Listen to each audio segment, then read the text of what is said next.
Salut à toutes et à tous, c'est le débrief. Comme tous les jours, on fait le point complet sur la course. Tout de suite, on attaque avec l'étape du jour.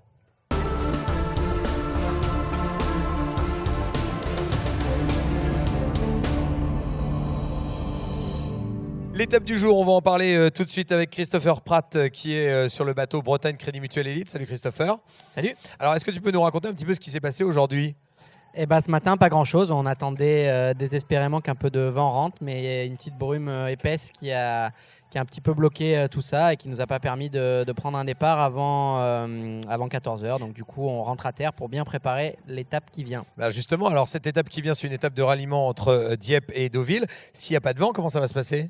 Non, mais le vent va s'établir. Là, les hautes pressions s'installent vraiment sur la France et se décalent même un tout petit peu dans notre nord. Et du coup, on va avoir un flux d'est-nord-est relativement établi, du moins pour le début de la nuit. Est-ce que vous avez déjà mis en place la stratégie, la navigation avec Nicolas Troussel, qui est le skipper du bateau avec qui tu travailles sur la nave ? Oui, bah écoute, on a déjà bien regardé. Maintenant, on attend les derniers fichiers qui vont tomber juste avant le départ pour affiner vraiment. Ça va être une course très différente des deux qu'on a vécues, qui ont été très, très physiques, très sportives. Les deux étapes de ralliement, tu veux dire ? Voilà, là on s'oriente vraiment vers une course de vitesse, une course de placement, de tactique, donc qui va ouvrir beaucoup plus le jeu et aussi notamment pour des équipages comme Nantes, comme TPM qui peuvent être très, très dangereux sur ce type d'étape. Et bon, on va suivre ça. Bretagne Crédit Mutuel Elite, deuxième au classement général ce soir. C'est plutôt une bonne position, non ? C'est une bonne position et notre objectif sur ce tour, c'est vraiment d'être sur le podium. Donc pour l'instant, c'est le cas. Et puis après, c'est vrai qu'on aimerait bien aller chercher une ou deux victoires d'étape. Pour l'instant, Groupama fait un petit peu un grand chelem, mais on espère être en mesure d'aller les chercher quelques fois. Eh ben, on va suivre ça, bien sûr. Merci Christopher d'avoir été avec nous pour cette étape du jour. On va justement, tu parlais de Nantes Saint-Nazaire, Édouard Leclerc, on va découvrir cet équipage dans quelques secondes parce que c'est l'équipage du jour.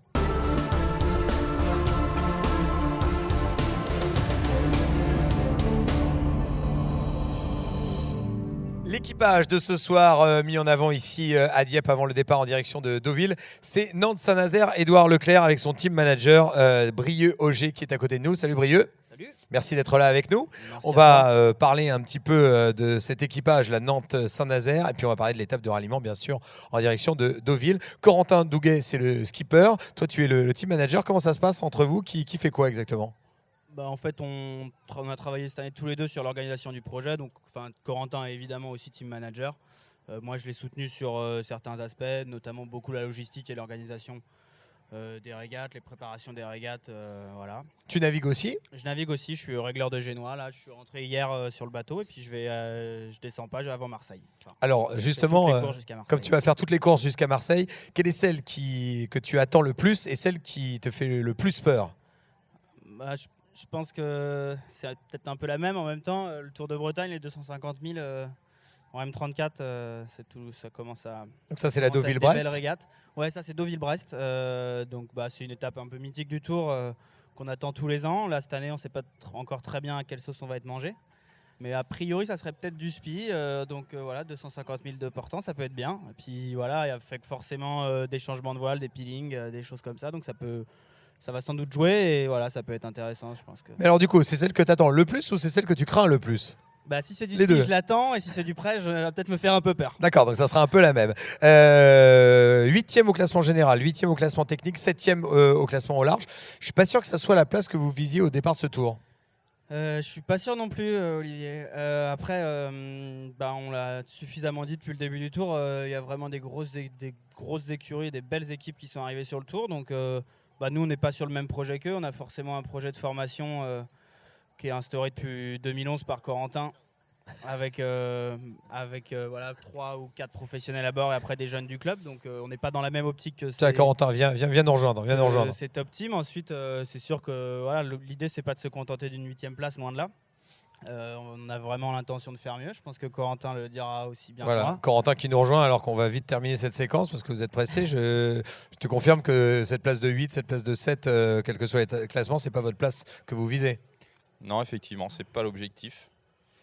C'est pas l'objectif, mais bon, c'est comme ça. Écoute, pour l'instant, on n'a pas été bon, on n'a pas su faire mieux que ça. Donc Si on est là, c'est pas par hasard. Maintenant, à nous de trouver les solutions pour inverser la tendance. Bon, puis après, on va arriver chez vous, hein, vers Saint-Gilles, Croix-de-Vie, tout ça. Ça, c'est plus vers chez vous. Ça vous plaît de redescendre dans vos terres? Qui veut répondre? Ouais, des contrées civilisées, quoi. Ok, on s'arrêtera là pour ce soir. C'est l'équipage Nantes-Saint-Nazaire, Édouard Leclerc qui était avec nous, Corentin et Brieux, on vous libère. Merci d'avoir été avec nous et puis bien sûr, on continuera à vous suivre sur ce Tour de France à la voile et puis on passe tout de suite à l'escale du jour. Merci. Merci.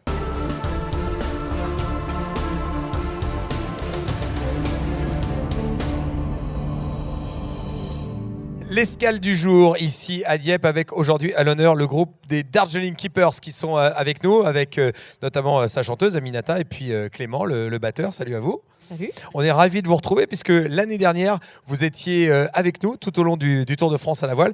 Juste après l'étape de Dieppe, vous nous aviez rejoint. Alors j'avais tout de suite envie de vous remercier déjà d'avoir été avec nous tout au long de ce tour, puis de revenir pour une carte blanche ce soir exceptionnelle sur la scène du Tour de France à la voile. Quelle expérience ça a été ce Tour de France à la voile dans le village, comme ça, de faire des concerts tous les soirs? Alors, quelle expérience ça a été?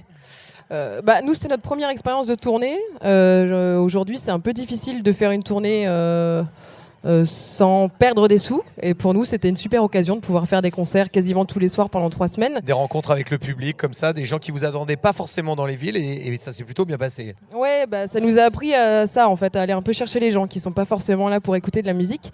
Et puis voilà, ça permet de progresser très vite sur un set, de pouvoir faire des débriefs chaque soir et réenchaîner le lendemain. Comme nous, on fait les débriefs tous les Voilà, soirs, vous voyez, c'est donc ça. c'est parfait. Et du coup, alors maintenant, vous vous sentez plus à l'aise sur scène? Ouais, on a rodé le set, avec cette tournée. C'était vraiment, il y a vraiment eu un avant et un après. Et nous, on nous l'a dit aussi quand on est rentré chez nous en Normandie que voilà, on avait un peu aiguisé tout ça avec la tournée. Donc voilà, tu dis que tu nous remercies de venir. Nous, on est contents. Hein, on s'est pas senti obligé, quoi. C'est voilà, il y a une super belle scène. On a pu faire venir un groupe qui va jouer avec nous, All Battlefield Entertainer. Exactement, vous serez 2 groupes ce soir sur la Voilà. scène du Tour de France à la voile.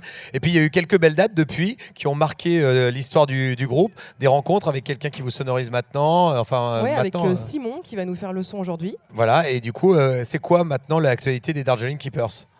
En fait, là, on a joué quasiment tous les week-ends de juin. Donc là, la prochaine date, c'est le 3 août, dans le Cotentin, en bord de mer, il me semble, un peu comme là. Un truc qui s'appelle la baie de Scioto. Et puis après, à la rentrée, on aimerait bien faire une résidence, profiter de la présence de notre ingé son pour continuer à travailler encore plus le set, la scène. Et puis voilà, on a eu pas mal de dates cette année. On a joué pas mal dans notre région. On a joué à Louviers, on a joué à Évreux. On a fait beaucoup de villes dans l'Eure. Parce qu'on Et, rappelle que vous êtes natif de Rouen. Ouais, on est tous de Rouen, voilà. Voilà, et donc du coup, on va en tout cas vous retrouver dès ce soir sur la scène du Tour de France à la voile.